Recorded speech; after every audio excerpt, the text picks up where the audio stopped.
Let's call him controversial, and the coach of Ole Miss no longer there. In fact, leaving before the season is officially over and can't actually coach the bowl eligible team in the postseason, going to take a big check at LSU and not at Florida. So he's not going to be the next Gators head coach, which puts the points to them, but he will be the next LSU head coach for the Bayou Bengals. So that's a big up for them if things work out well for them. But here's the thing. As a guy from Louisiana, Lane Kiffin's not my problem today. Ironically enough, my problem is actually this guy. Arkansas has actually hired Ryan Silverfield away from Memphis to be the Razorbacks' new head football coach. As a folks who lives here in Arkansas, I've got to pull for the home team or the people, well, TP my house.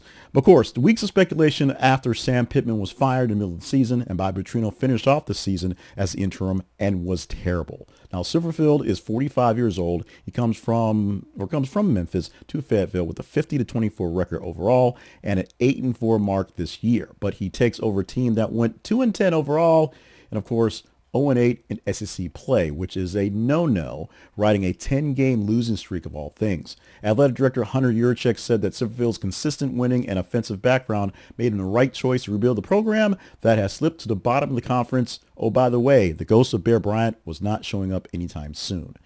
Let's look at Memphis. Silverfield built a reputation for being steady, but not flashy in his play, and success always followed him while he was there. He led the Tigers to multiple winning seasons, a 23-4 record in non-conference games, and 21-5 stretch across 2023 to 2024, though he never won an American Athletic Conference title, which is the bane of existence for all SEC football teams, but only three can actually win the titles realistically.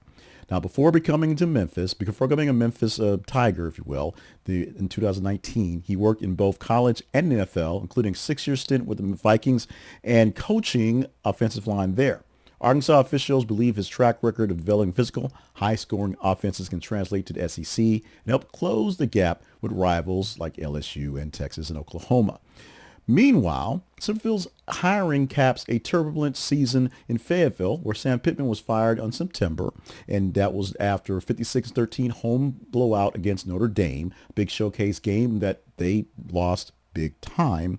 And he, being Pittman, had a 32-34 record overall in 6 seasons, and no clear sign of progress in the season. Offensive coordinator and all-around lovable guy Bobby Petrino was controversial as a OC and very controversial as head coach back in 2008 to 11, and returned last year, promoted to interim head coach as people were ready for him to basically take over. He did nothing better. Whole hog fans that basically just turned their noses down to the rest of the season because he couldn't deliver, being Petrino, a win at all. Arkansas failed to win another game and finished the season winless in SEC play and dropping what was the real sin, a lot of close contests by a lot of points, being up by a bit or being tight and then being blown out in the second half of the games. Now, the coaching change has stirred many emotions within Razorback fans. Some were thrilled when Petrino was hired as offensive coordinator, I said that earlier, and then made the interim head coach and thought he may recapture the magic he had from years ago, but then they finished, that being the Hogs, 0-8 in the SEC, 10-game losing streak. And most observers agree that Arkansas needed a clean break and a long-term plan, something different, not a batch of nostalgia. Oh, by the way, Houston Nutt was not walking to the door either. Early reaction pieced together some suggestions that the disappointment for Petrino wasn't going to really work well, even though they knew he wasn't getting the full-time job. And others are looking at Silverfield as a solid, although not splashy, hired who may actually quiet and stabilize the program. Although the same was saying for the last couple of coaches in that spot. Arkansas, of course, needed some real refreshment, and that's essentially what they're looking for with a new coach who's not a big name, not a flashy guy, and, of course, the real big sort of scandalous part about it being that Lane Kiffin went from Ole Miss to another SEC school, 2 schools to choose from, and a big paycheck, is that Arkansas is not known for big paychecks. Now, the analysts say that Silverfield's strength will include offensive line development, balanced game plans, and a clear identity on the offense, like who we are and what we're going to do to score this ball. Areas where Arkansas has struggled in recent years. Look for the first staff notes coming into the team to show who is going to fill out the spots to make things work, and they'll have SEC ties to basically keep things going, but also have a knack, a hunger, a need to do something big. But ironically, something that Razorback fans really are lacking, a bit of realism. They realize that they're not at the top of the SEC. They're literally at the bottom of the SEC. And so everything is building up from this point on.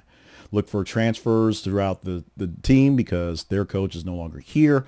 Although the coach they have now is a fairly good coach, so they may stick around for what's going on. But look for a big upswing in recruiting for high school and looking for folks in the portal as people are looking for a shot to really explore what could happen in the SEC, which is, I believe, the best conference around. At the bottom, where everything is looking up, you can take a chance on that one. And it's not just teams with the big name rosters like Texas, Oklahoma, or at Alabama, or Florida, or LSU, players that were basically contending for those top teams.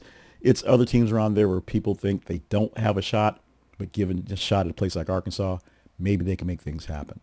Let's talk about some pros and some cons on the hiring of Ryan Silverfield as the Arkansas head hog for football. Now, Silverfield is a proven winner at a group of 5 level teams. It may not be USC. It may not be some place like Notre Dame. It's not Michigan, obviously, but a strong overall record playing big enough time football and experience building tough, efficient offenses, which is what Arkansas basically lacked as we said, maybe 4, about 5 times. Let's make this the 6th time. Winless in the SEC for this season.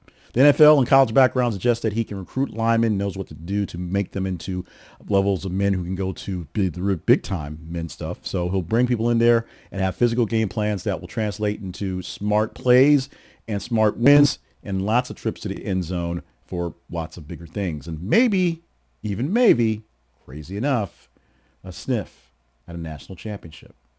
But let's not get ahead of ourselves because there's plenty of things to not see as great things for our new coach, which includes the fact that he's never coached an SEC as a head coach. And questions abound about success at Memphis, which is a great little school, but it's not the SEC and it's not week-to-week competition against Texas and LSU and Florida and Georgia and Alabama and the like.